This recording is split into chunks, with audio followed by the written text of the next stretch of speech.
Hi friends, welcome to my channel success point. Good morning. I hope आप सब अच्छे होंगे, मज़े में होंगे। तो फ्रेंड्स, स्टार्ट करते हैं हम आज का सेशन करंट का। टॉप 10 क्वेश्चन डिस्कस करते हैं। तो आज का जो हमारा पहला क्वेश्चन है वह है, किस राज्य के बीके पांडियन को FIH प्रेसिडेंट अवार्ड 2023 से सम्मानित किया गया है। तो आपको याद रखना है, बीके पांडियन जो हैं उनको अभी एक अवार्ड मिला है जिसका नाम है FIH प्रेसिडेंट अवार्ड 2023। तो यह जो बीके पांडियन है यह किस राज्य से संबंधित है। तो ऑप्शन ए है हमारा मध्य प्रदेश, ऑप्शन बी है हमारा उत्तर प्रदेश, ऑप्शन सी है हमारा उड़ीसा, ऑप्शन डी है हमारा महाराष्ट्र। तो आपको याद रखना है, इसका जो सही ऑप्शन रहेगा वह रहेगा ऑप्शन सी, उड़ीसा। तो जो बीके पांडियन है वह उड़ीसा से संबंधित हैं।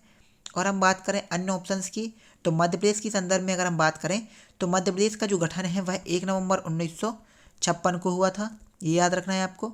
और मध्य प्रदेश की वर्तमान में राजधानी भोपाल है, यहाँ के CM शिवराज सिंह चौहान हैं और राज्यपाल मंगूभाई पटेल हैं। मध्य प्रदेश का वर्तमान में जो नवीनतम जिला है वह निवाड़ी है और मध्य प्रदेश में कुल 52 जिले हैं और क्षेत्रफल की दृष्टि से व जनसंख्या की दृष्टि से सबसे छोटा जिला निवाड़ी ही है। उत्तर प्रदेश की अगर हम बात करेंगे तो उत्तर प्रदेश जो हमारा राज्य है वह जौ उत्पादन में, गेहूं उत्पादन में, दूध उत्पादन में और आम उत्पादन में अग्रणी है। तो आपको करना है 4 चीज़ों में, काय में, जौ उत्पादन में प्लस गेहूं उत्पादन में और आम उत्पादन में और दूध उत्पादन में क्या है, प्रथम स्थान पर है। तो आपको याद रखना है, गेहूं का 14% उत्पादन करता है और यहाँ की राजधानी क्या है, उत्तर प्रदेश की लखनऊ है। यहाँ की CM योगी आदित्यनाथ हैं और राज्यपाल आनंदीबेन पटेल हैं। और हम बात करते हैं उड़ीसा की। तो उड़ीसा के अंतर्गत हम बात करें तो उड़ीसा इसका सही आंसर है, ये भी आपको याद रखना है। उड़ीसा की अगर हम बात करते हैं तो इसकी कैपिटल है भुवनेश्वर। यहाँ की CM जो है वह है नवीन पटनायक और राज्यपाल हैं गणेशी लाल, याद रखना है आपको, गणेशी लाल यहाँ के राज्यपाल हैं और यहाँ की कैपिटल क्या है, भुवनेश्वर है। महाराष्ट्र की अगर हम बात करते हैं तो यहाँ की कैपिटल क्या है, मुंबई है और मुंबई हमारी क्या है, भारत की आर्थिक राजधानी है। और महाराष्ट्र के CM कौन है, तो आपको याद रखना है कौन है, एकनाथ शिंदे हैं। और अगर हम बात करें कहाँ की CM की, राज्यपाल की बात करें यहाँ की महाराष्ट्र की, तो कौन है वो, भगवत सिंह यहाँ के राज्यपाल हैं। और GDP की हम बात करेंगे तो महाराष्ट्र की GDP कितनी है, 450 बिलियन की है। मैं आपको पहले भी ये बात बता चुका हूँ, जो कि भारत की सर्वाधिक GDP वाला राज्य है। नेक्स्ट क्वेश्चन है हमारा, हाल ही में किस राज्य की सरकार ने the vision for all school I health कार्यक्रम शुरू किया है। तो आपको याद रखना है, the vision for all school I health कार्यक्रम किस राज्य ने शुरू किया है। तो ऑप्शन ए है इसमें महाराष्ट्र सरकार ने ये कार्यक्रम शुरू किया है, या छत्तीसगढ़ सरकार ने किया है, या गोवा सरकार ने किया है, या सिक्किम सरकार ने किया है। तो इसका जो सही आंसर रहेगा वह रहेगा ऑप्शन सी, गोवा सरकार। तो आपको याद रखना है option C is right answer. Maharashtra सरकार की अगर हम बात करेंगे तो मैंने अभी हाल आपको बताया है कि महाराष्ट्र की जो GDP है उसका सर्वाधिक योगदान रहा है भारत की GDP में। और छत्तीसगढ़ की हम बात करेंगे तो इसकी राजधानी क्या है, रायपुर है। यहाँ के CM कौन है, भूपेंद्र बघेल हैं। हम गोवा की बात करेंगे तो गोवा की कैपिटल है हमारी क्या, पणजी है। और यहाँ राज्यपाल कौन है, PS श्रीधर हैं। और CM कौन है यहाँ के, प्रमोद सावंत हैं। सिक्किम की अगर हम बात करेंगे तो सिक्किम की कैपिटल है गंगटोक और ज़िले यहाँ पे 6 हैं। और यहाँ के जो हम राज्यपाल की बात करेंगे तो वह हैं गंगा प्रसाद और मुख्यमंत्री की बात करेंगे तो वह हमारे प्रेम सिंह तमांग यहाँ की मुख्यमंत्री हैं। तो आपको याद रखना है। नेक्स्ट क्वेश्चन है हमारा, विश्वव्यापी पुस्तक मेल में मुख्य देश कौन सा होगा। तो विश्वव्यापी पुस्तक मेले में जो है, मेल बोल रहा हूँ मैं, पुस्तक मेले में मुख्य देश कौन सा होगा। तो आपको याद रखना, जो विश्वव्यापी पुस्तक मेला है उसमें जो मुख्य देश होगा वह होगा भारत। तो option C is right answer. Australia की अगर हम बात करेंगे तो यह सबसे छोटा कॉन्टिनेंट है, ये भी आपको याद रखना है। रूस की अगर हम बात करते हैं तो रूस का मैं आपको बताया था, व्लादिमीर पुतिन यहाँ की क्या है, राष्ट्रपति हैं। भारत का मैंने बता चुका हूँ आपको कि भारत के राष्ट्रपति कौन है, वर्तमान में भारत के राष्ट्रपति कौन है, पहली आदिवासी राष्ट्रपति हैं जिनका नाम है द्रौपदी मुर्मू। तो आपको याद रखना है, जो कि महिला है। और चीन की अगर हम बात करेंगे तो यहाँ की राजधानी है बीजिंग। नेक्स्ट क्वेश्चन है हमारा,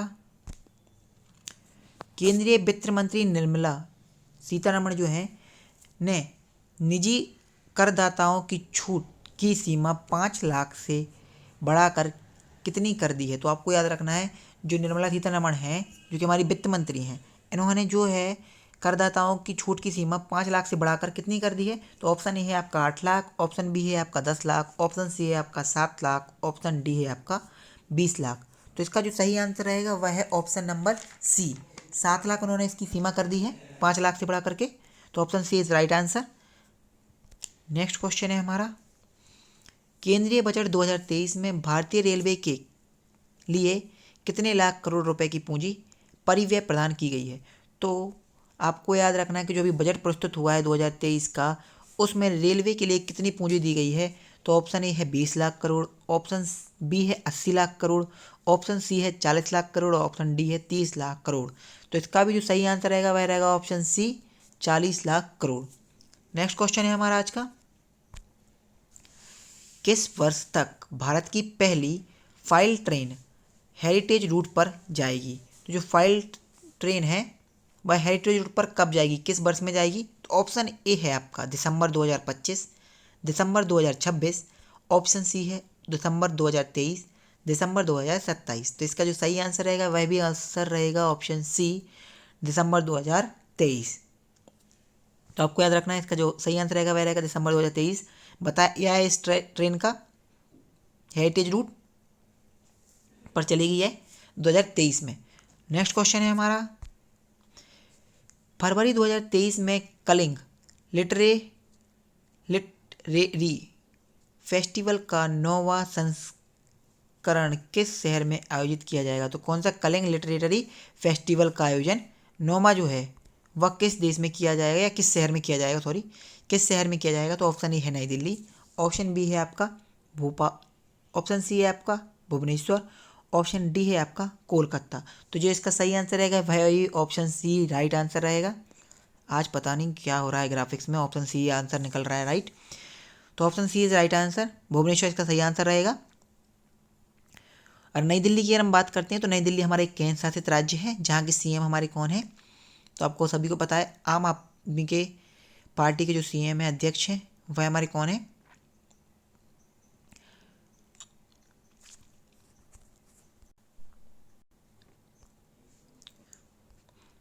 अरविंद केजरीवाल हैं। इसके बाद हम बात करेंगे भोपाल की। तो भोपाल की हम बात करेंगे तो भोपाल में आपको बता चुका हूँ, जो कि दोस्त मोहम्मद खान ने बसाया था। यहाँ पे कुदैसिया मस्जिद है, एशिया की स्मॉलेस्ट मस्जिद, ढाई सीढ़ी मस्जिद यहीं पे स्थित है, जामा मस्जिद यहीं पे स्थित है, और भोपाल के रेलवे स्टेशन का नाम क्या है, कमलापति है। वर्तमान में इसको बदल दिया गया है। तो आपको याद रखना है, भोपाल को झीलों का शहर कहा जाता है। और भोपाल जो है हमारी, यह 5 पहाड़ियों पर बसा शहर है, जिसमें से पहाड़ियों का नाम क्या क्या है, श्यामला हिल्स जिसपे सीएम भवन बना हुआ है, कटेरा हिल्स, नेवरा हिल्स, ईदगाह हिल्स और बंटरी हिल्स भी है। तो आपको ये याद रखना है। भुवनेश्वर हमारा इसका सही आंसर रहेगा, जो कि उड़ीसा की राजधानी है। कोलकाता की अगर हम बात करेंगे तो ये हमारी पश्चिम बंगाल की राजधानी है, ये भी आपको याद रखना है। नेक्स्ट क्वेश्चन है हमारा, फरवरी 2023 में एशिया का पहला नौकायन महोत्सव, जो एशिया का पहला नौकायन महोत्सव है, गांधी सागर नौकायन महोत्सव नाम दिया गया इसको, 2023 में किस राज्य में शुरू किया जाएगा। तो याद रखना है आपको, जो पहला नौकायन महोत्सव है वह किस राज्य में शुरू किया जाएगा 2023 में। तो ऑप्शन ए है आपका उत्तर प्रदेश, ऑप्शन बी है आपका कर्नाटक, ऑप्शन सी है आपका मध्य प्रदेश, ऑप्शन डी है आपका छत्तीसगढ़। तो आपको याद रखना है, जो इसका सही आंसर रहेगा वह है option C, Madhya Pradesh is right answer. Madhya Pradesh में है पहला नौकायन महोत्सव आयोजित किया जाएगा। तो आपको याद रखना है। अगर हम उत्तर प्रदेश की बात करते हैं तो मैं आपको बता चुका हूँ कि उत्तर प्रदेश जौ उत्पादन, गेहूँ उत्पादन, आम उत्पादन, मुख्यतः आम याद रखना है, आम और दूध, क्योंकि दूध में सभी लोग कंफ्यूज होते हैं, दूध हरियाणा लगा के आते हैं, लेकिन सबसे ज़्यादा उत्पादन कहाँ हो रहा है, अब उत्तर प्रदेश में हो रहा है। और गेहूँ का उत्पादन उत्तर प्रदेश में हो रहा है। तो आपको याद रखना है। और यहाँ के जो सीएम है योगी आदित्यनाथ हैं और राज्यपाल आनंदीबेन पटेल हैं। उत्तर प्रदेश की राजधानी क्या है, लखनऊ है। हम बात करते हैं कर्नाटक की। कर्नाटक के जो हमारे सीएम हैं वो हैं कौन, बसवराज बोम्मई, और राज्यपाल कौन है, वजुभाई वाला।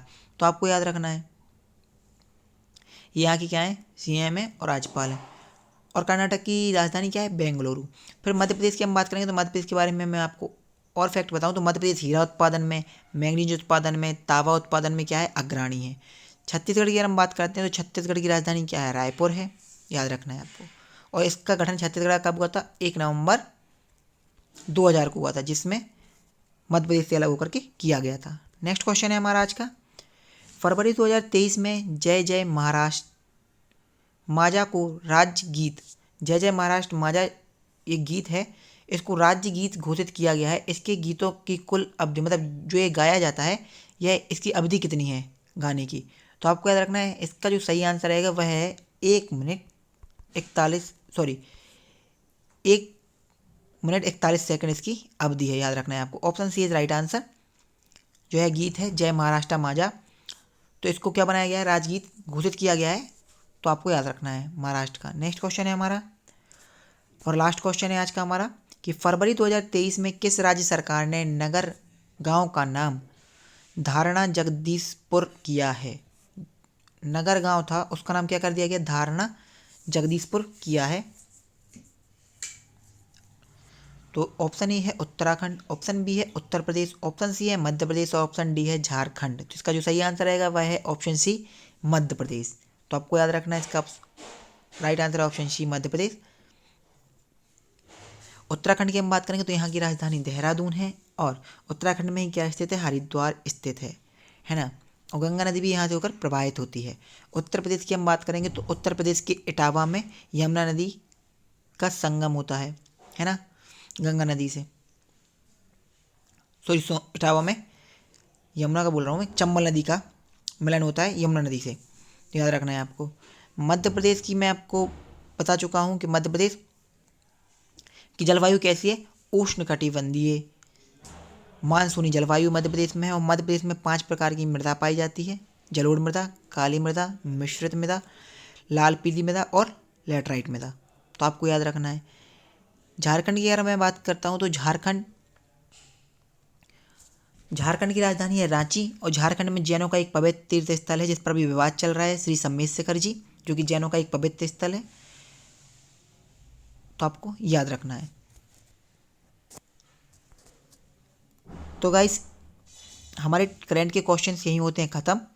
और इसके अतिरिक्त कुछ और फैक्ट की अगर मैं बात करता हूँ तो मैं ग्राफिक्स आज फिर बनाना भूल गया हूँ, तो मैं ऐसे ही डिस्कस कर लेता हूँ। तो आपको याद रखना है मध्य प्रदेश किस किस खनिज के उत्पादन में अग्रणी है। तो सबसे पहले आपको याद रखना है तांबा के उत्पादन में मध्य प्रदेश का प्रथम स्थान है। नंबर 2 याद रखना है आपको, मैंगनीज के उत्पादन में मध्य प्रदेश का क्या है, प्रथम स्थान है।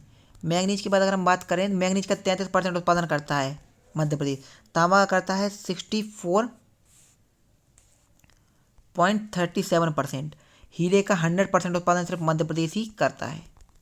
इसके बाद हम बात करें गेरू का उत्पादन भी कौन करता है, मध्य प्रदेश करता है। डोलोमाइट का उत्पादन में भी प्रथम स्थान है मध्य प्रदेश का। द्वितीय स्थान मध्य प्रदेश का किसके उत्पादन में है, तो द्वितीय उत्पादन की हम बात करेंगे तो चूना पत्थर के उत्पादन में द्वितीय स्थान है। और कोयले के स्थान में मध्य प्रदेश का तीसरा स्थान है। और कोयले के स्थान में अगर प्रथम स्थान की हम बात करते हैं तो वह हमारा आता है उत्तर प्रदेश, कोयले के उत्पादन में प्रथम स्थान पर। तो आपको याद रखना है। इसके अतिरिक्त हम बात करें कि तांबा उत्पादन में मलाजखंड प्रसिद्ध है। और संगमरमर की अगर हम बात करते हैं, संगमरमर 3 प्रकार का मध्य प्रदेश में प्राप्त होता है। तो आपको याद रखना है सफ़ेद संगमरमर कहाँ प्राप्त होता है, जबलपुर में। और संगमरमर के लिए मुख्य रूप से जबलपुर ही प्रसिद्ध है। और हीरे के लिए जो प्रसिद्ध खदान है वह है हमारी कौन सी, मझगवा। तो याद रखना है आपको। और मध्य प्रदेश में कोयला की अगर हम बात करते हैं तो कोयले सोहागपुर क्षेत्र में पाया जाता है। और सबसे छोटा क्षेत्र की अगर हम बात करते हैं वह उमरिया, सबसे छोटा क्या है हमारा कोयला क्षेत्र है। तो आज हमने मध्य प्रदेश राज्य को डिस्कस किया है, कल हम किसी दूसरे राज्य के बारे में डिस्कस करेंगे। तो इस प्रकार से हम पूरे अपने राज्य को कवर करेंगे, पर डे एक एक राज्य कवर करेंगे। इसमें कुछ फैक्ट बताऊंगा मैं आपको, तो आप याद रखें। Thank you for watching this video. अगर वीडियो अच्छी लगी हो तो वीडियो को लाइक करें, कमेंट करें, शेयर करें और ज़्यादा से ज़्यादा सब्सक्राइब करें और अपने दोस्तों को भी भेजें ताकि वो भी इसका लाभ उठा सकें। और फ्रेंड्स मेहनत करते रहिए क्योंकि पटवारी भी आने वाला है और फिर MPSI की भी जगह आ चुकी हैं, अगस्त में उसका पेपर होगा और MPPSC का भी मई में पेपर है। तो कंटिन्यू अपनी मेहनत करिए। Thank you for watching this video. Have a nice day ahead.